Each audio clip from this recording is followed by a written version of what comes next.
Hi viewers, welcome to the Head to Toes channel.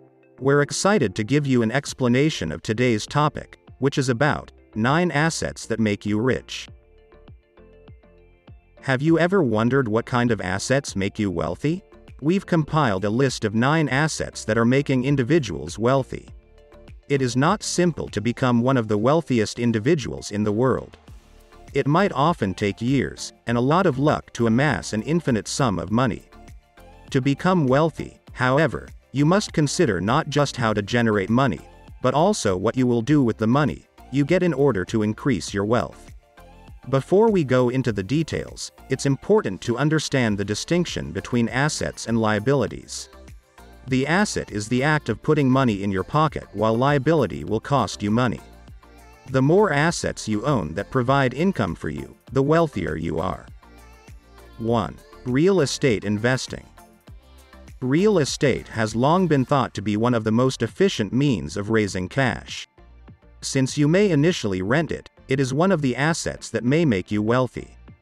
Renting your house will bring you money month after month, with no work on your side. Using short-term rentals for a higher income is one of the methods to do it. The property's value was raised as a result.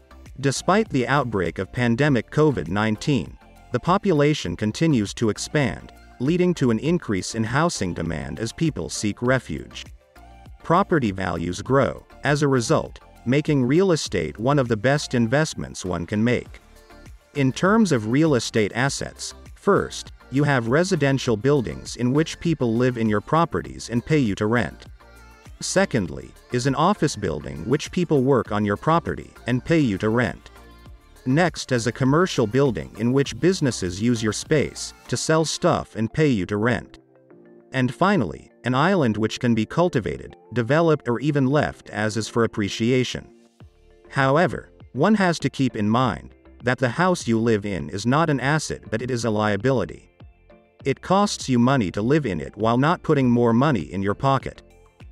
2. Stocks.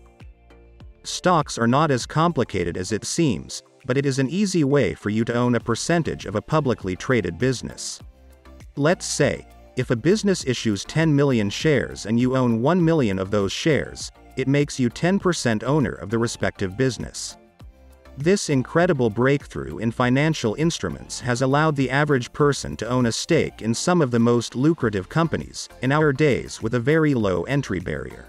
A share of a company held by an individual or group. Corporations raise capital by issuing stocks and entitle the stock owners, shareholders, to partial ownership of the corporation. Stocks are bought and sold on what is called an exchange. There are several types of stocks, and the 2 most typical forms are preferred stock and common stock.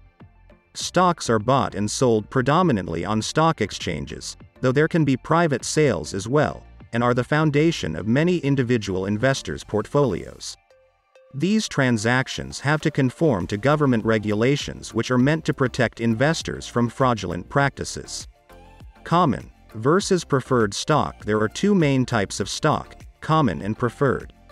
Common stock usually entitles the owner to vote at shareholders' meetings, and to receive any dividends paid out by the corporation.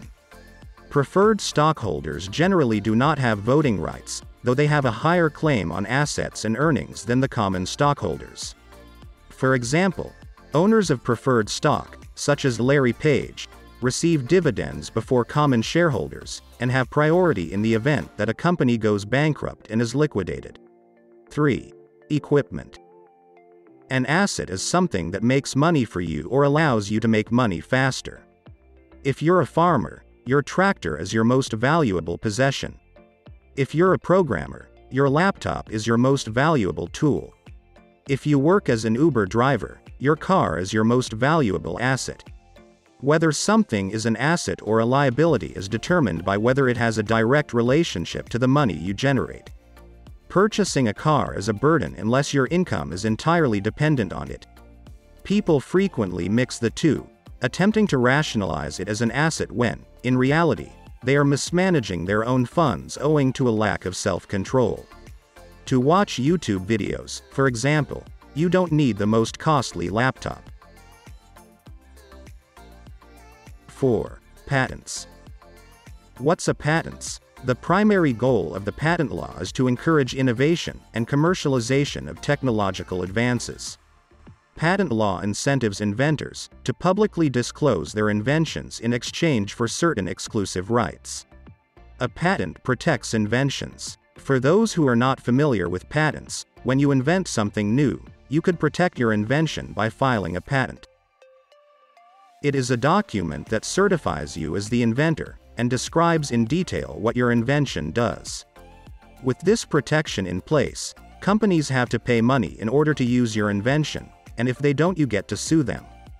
Patents are incredibly powerful and valuable in the business world, as a single parent can make you rich, and all the best inventions are backed by patents. Patents and trademarks. Copyright, patent, and trademark are all different types of intellectual property, IP. Although the three types of IP are very different, people often confuse them. 5. Trademarks. What's a trademark? According to the USPTO, a trademark is a word, phrase, symbol, and/or design that identifies and distinguishes the source of the goods of one party from those of others. A service mark is a word, phrase, symbol, and/or design that identifies and distinguishes the source of a service rather than goods. Examples include brand names, slogans, and logos. If a patent protects your invention, trademarks protect your words, symbol, or phrases. If you own a valuable trademark that has marketable value, you can license it to people to use it for commercial purposes, and they will pay you in return.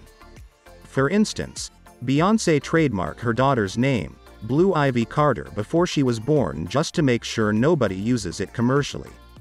1 in 5 U.S. companies states that there is one company in China infringing on their intellectual property. This has been one of the reasons why China has been growing so quickly. 6. Brand and goodwill. Although there are slight variations between brand and goodwill, both are extremely important assets for any company. A company's brand is the imprint it leaves on consumers' minds about what it stands for and how it presents itself. People's emotional attachment to a brand is referred to as goodwill. A brand is something that a corporation owns. It's an endeavor to project a certain image of itself into the marketplace. The way a company treats its customers, the positive influence it has on the community, and how thankful individuals are to the firm all contribute to goodwill. People will almost always save companies from bankruptcy because of the goodwill they have for them, which is incredibly tough to develop and scale.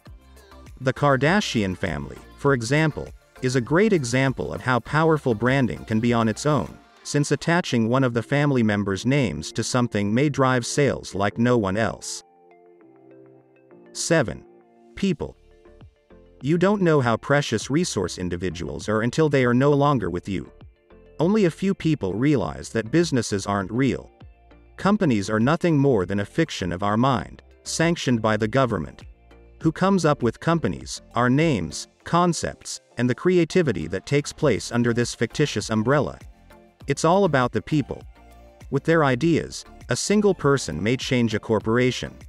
Consider the impact on the firm of replacing Steve Jobs with the former Pepsi CEO, which nearly bankrupted what is now perhaps the most popular technology. Jony Ive, Apple's chief product designer, developed the goods that are now in the hands of billions of people, according to a deeper dive inside the company. Then there are the teams that make up a business. There have been instances where larger corporations have purchased startups just to hire their employees. Acqui-hire is a word that has been coined to describe it. Nobody in your business should be irreplaceable in theory, but the more difficult it is to replace particular employees, the more important they are to you.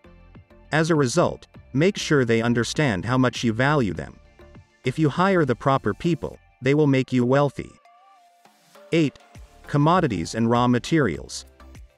The price of raw materials and commodities changes according to market conditions. If you're clever, you'll purchase it while it's on sale, keep it for a while, and then sell it when it's in great demand. This holds true for everything in life, including cash, oil, gold, cryptocurrency, luxury vehicles, and art. The price of gold has risen by 278% in the last 15 years. For the last 20 years, art has been one of the numerous sources of an asset that few people are aware of.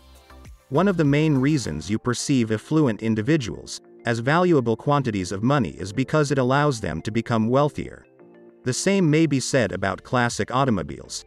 While your car is costing you money, some of the world's wealthiest individuals are investing in rare antique automobiles that are rapidly increasing in value.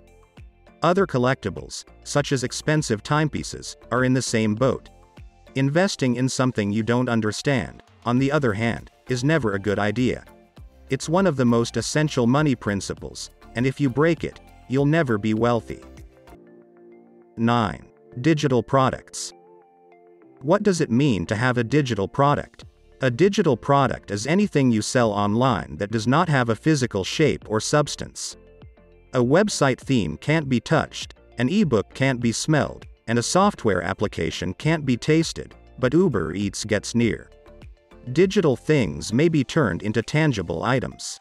Many people, for example, buy ebooks in PDF format and print them on their computers. Despite the fact that the product is now physical, it originated as a digital file.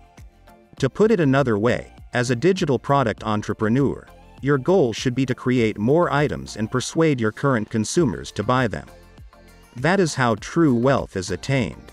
Information is a wonderful thing to sell since it is infinitely expandable. You only need to write the book once, and it will sell 1 million copies. This might be a digital course, music, or any other type of knowledge or digital product. Creating and distributing such an asset has the potential to increase not just the value of your business, but also your personal wealth. When your product is ready, it is your responsibility to promote it and get it into the hands of as many people as possible. Music, on the other hand, is far more appealing since you just have to get it right once and you're good to go for the rest of your life. Psy's single song, Gangnam Style, which was published on YouTube and iTunes, earned him over $10 million. There's also merchandise, performances, and licensing to consider. Mariah Carey's one-hit song, All I Want for Christmas, pays her about $500,000 each year. Last but not least, a bonus one, cash. Cash is the most frequent instrument you'll need to get rich since putting money in the bank earns you interest, which increases the amount of money you have. However, while the amount of interest provided by banks does not keep up with inflation these days, cash remains a priority. Apple Inc., for example, has a cash reserve of $200 billion.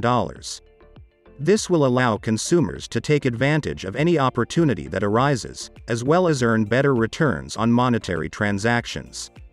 With a big sum of cash, you may lend money and charge a high interest rate using peer-to-peer lending platforms, which allow you to charge interest rates as high as 15% to 20%. Final thoughts. Remember that there are numerous ways to win when it comes to investing, no matter what mix of income-producing assets you choose. It's not about choosing the greatest assets in this game, but rather the ones that will work best for you and your scenario. If there's one thing I've learned since I started posting a few years ago, it's that two reasonable individuals may have completely different investing methods and yet be correct. With that stated, I wish you the best of success in your investing endeavors and thank you for taking the time to watch. If you like this video, please don't forget to give it a thumbs up, and subscribe to our channel, and hit the bell icon to stay up to date.